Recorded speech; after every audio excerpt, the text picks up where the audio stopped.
What is up, everybody? We're back here at King Film Sports for the ACC Men's Basketball Tournament Predictions, as we've been doing for these other tournament predictions, the SEC, Big East, and Big 12 here on the channel, and the Mountain West and Big 10 coming out later today. I will be giving my thoughts on all of these teams, predicting all of the matchups, giving insights about their seeding implications in March Madness, and just generally the ACC here. It's been a very down year for the conference, the exact opposite of the SEC, where the out-of-conference was so bad for these teams that only 3 of them right now are locks to make the tournament. Then you've got a couple more on the outside looking in to the bubble, maybe UNC or Wake Forest, but really it's just those top 3 seeds, Duke, Louisville, and Clemson. And let's take a look at the standings here because I just thought this was hilarious. You have Duke sitting there at 19-1, obviously only 3 losses on the entire season. They are a lock for a number 1 seed in March Madness.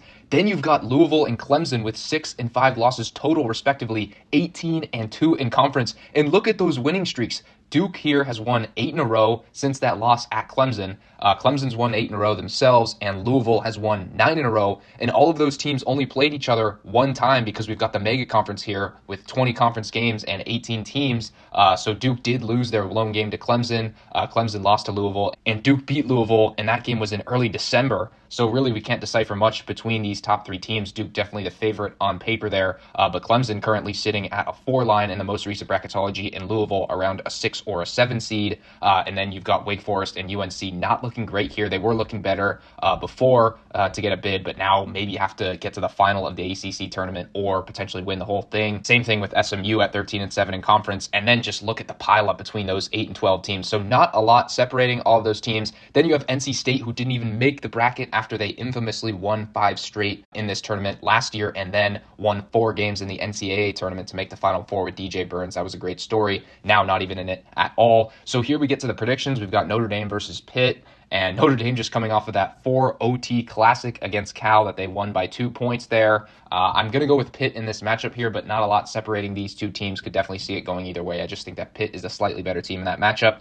Then we get to the 15 seed versus the 10 seed. Cal, I have them winning this game as the 15 seed. I think that Stojakovic and co get it done here. Just a little bit more scoring over this Virginia Tech team. I see this one being very close, but I like the Golden Bears to get that one done. Then we've got FSU and Syracuse. Both of these teams vastly disappointing this season. I will go with FSU because they are a little bit better at this point, but Syracuse with their shooting could definitely light the Seminoles up here and get a little bit of an upset. Then we get to the next round. These games, again, not very compelling, but I will go with Virginia here narrowly over Georgia Tech. I just think that with that defense and a little bit of offense that we've been seeing as of late, although not too much, they will be able to get this one done over the Yellow Jackets there. Although could go either way, it's going to be a rock fight nonetheless. Then we get to Pitt UNC. I think that UNC is substantially the better team here. They actually were rolling. I don't think they'd lost for a month heading into that rematch versus Duke, and I thought they played very well in that game for the first 30 minutes, and then Duke goes on a huge run there to stomp down the Tar Heels' hopes, and they end up losing by double digits there. I thought if they won that game, they could contend for an at-large bid, but we will see right now, but still give me this Tar Heel team to advance there easily over Pitt. Then we get to Cal versus Stanford, Battle of the Bay here, but obviously it's going to go down in North Carolina here in this ACC tournament. I'm going to take Cal to get another upset here, so give me the Golden Bears as the 15 seed to advance 2 rounds here. I just think that there's not much separating these two teams, so I will give Cal the nod. And then we get to FSU versus SMU. SMU, another team that was on the bubble for a large part of the season, but they've kind of slowed down as of late. Still, though, they're much better than this FSU team, so I think they win that one easily there. So now we get to the quarterfinals, and now it starts to pick up a bit. Still, though, Duke versus Virginia. Duke won this matchup a few weeks ago easily in the regular season. I think by 30 or 40 points, mind you. So I do think that this Duke team will not mess around versus Virginia there. I don't even think Virginia gets to 60 points in that matchup. I think the Blue Devils win easily there. And then we get to a very interesting showdown between Wake Forest and UNC. Loser definitely out of March Madness. Winner still has a glimmer of hope here. They only played one time in the regular season. Wake Forest won by 1. That was in January. Wake Forest a little bit banged up and playing much worse basketball right now. So I do like the Tar Heels to advance there and get to the trilogy against Duke.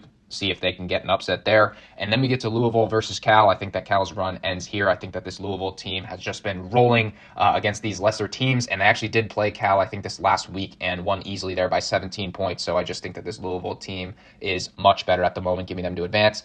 Then we get to an interesting one, Clemson versus SMU here. I do think that SMU could spark a little bit of an upset here against this Clemson team, but then again, these two teams did play a couple weeks ago, in Dallas, and Clemson won easily by double digits in that matchup. So I do see the Tigers rolling on here. So we kind of get a little bit of chalk here in the semifinals. That Wake Forest UNC game could go either way, and maybe that Clemson SMU matchup is pretty interesting. But these are the top 4 teams here, I think, in the conference at the moment. And we get to Duke UNC. Obviously, UNC acquitted themselves well, as I mentioned, for a large portion of that game, but just couldn't get it done. That Duke offense was too good, and I just don't think that UNC has enough on offense to contend with this Duke team on a neutral site. So I do think that this Duke team will advance to the final, effectively ending UNC's bubble hopes unless they get a few miracles elsewhere. So I do like Cooper Flagg, Knuppel, and Co to get it done there, advance to the final. And then we get to Louisville versus Clemson. I'm really looking forward to this matchup. As I've said, they only played one time in the regular season, these two teams, and Louisville won that matchup in January, but these teams a lot different now. I think both improved from that, and I do like Clemson to get this one done here in a little bit of an upset, although I think the point spread will be within a possession either way. I just like the way that this Tigers team has been playing. After that Duke win, they've just absolutely been rolling here. Same thing could be said for Louisville, but I just think that Clemson,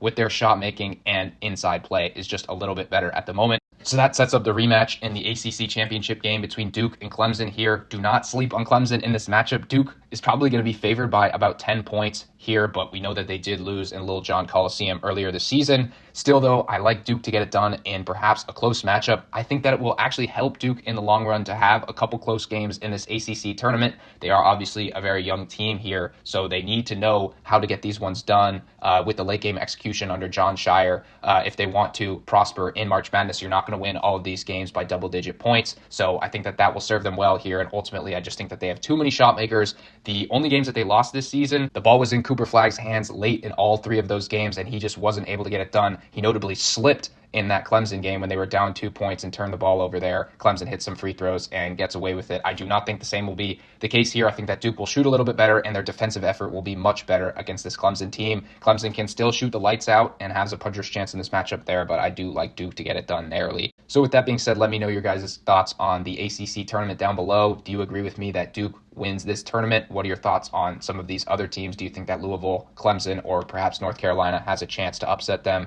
As always, be sure to like and subscribe, and I'll see you guys all in the next one.